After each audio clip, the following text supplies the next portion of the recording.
Buenos días, tardes o noches. Somos el equipo número 1 del grupo 2 de la materia Química de Coordinación.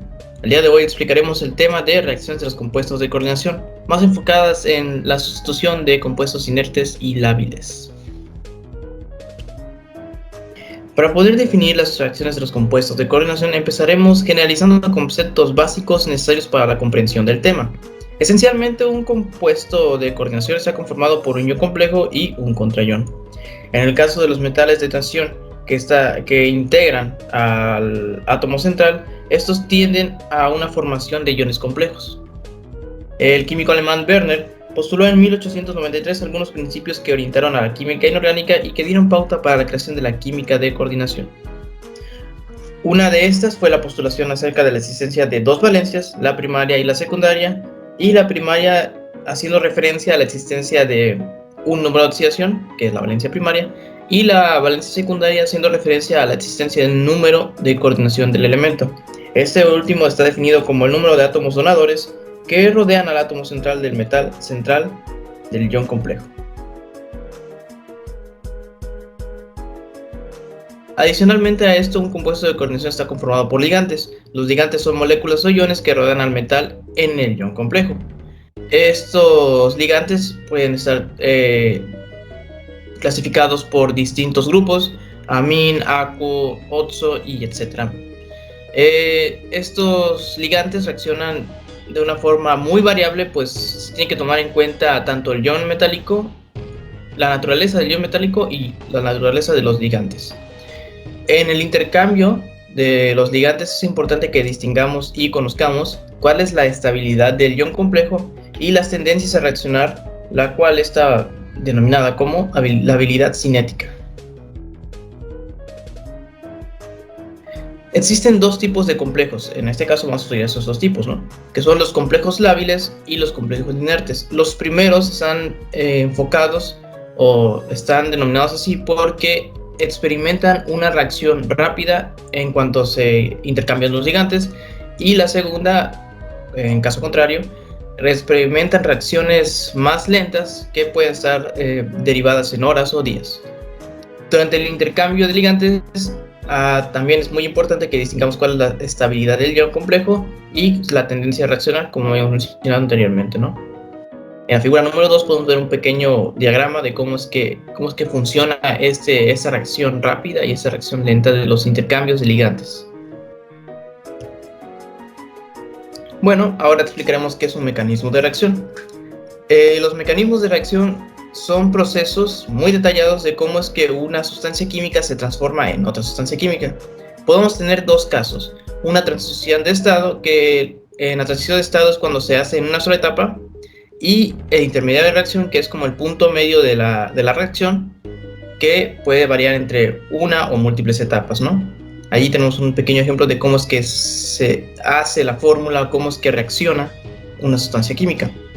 Estas reacciones también pueden estar involucrando interacciones entre átomos, moléculas, iones, electrones y radicales libres, y pueden estar en cualquier estado de materia, ¿no? Tanto gases, líquidos o sólidos.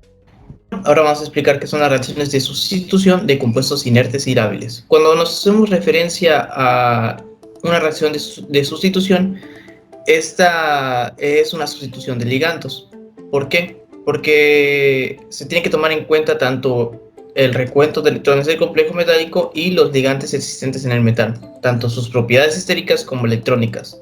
¿Cómo es que funciona esto?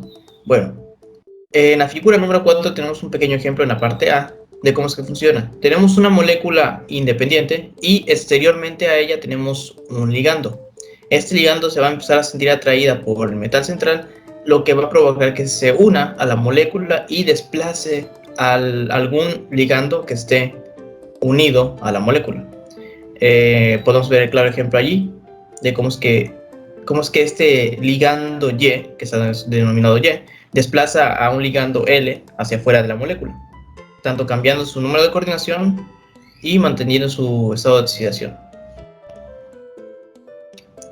En la parte B podemos ver un ejemplo un poquito más claro, más detallado, una fórmula general de los sustituyentes. Bueno, entonces, ya sabemos que es una reacción de sustitución. Entonces, ¿cómo es que se produce esta, no? Bueno, existen dos casos, cuando tenemos unos complejos saturados y complejos insaturados.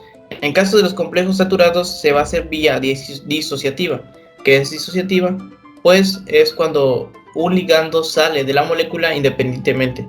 No hay una adición de ligandos, simplemente esa molécula, ese ligando sale por su propia cuenta o bajo características independientes, ¿no?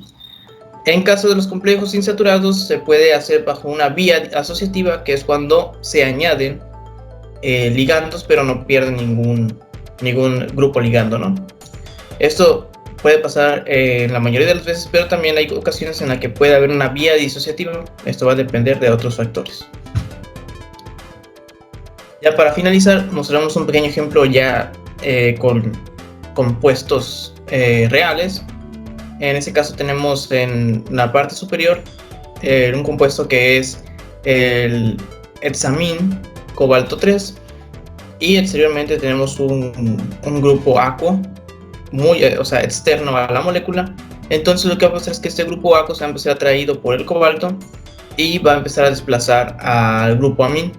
Entonces en la parte 2 de este ejemplo podemos ver cómo es que el grupo amin queda fuera de la molécula y el grupo aquo entra y se convierte en un ligando de la molécula. Hay diferentes casos en los que un compuesto que es inerte es inestable y un compuesto lábil es estable. Aquí tenemos un pequeño ejemplo de cómo es que funciona la disociación y la asociación. Son las fórmulas generales de cómo es que se lleva a cabo eso, ¿no? Pues en la disociación no se pierde, bueno, se pierde un ligando y no se obtiene nada, y una asociación es cuando se obtiene un ligando pero tampoco se pierde nada. Ok, eso fue todo. Muchas gracias por su atención y gracias por ver el video. Estas son unas pequeñas referencias para el material que utilizamos en la presentación de hoy. Y de nuevo, muchas gracias.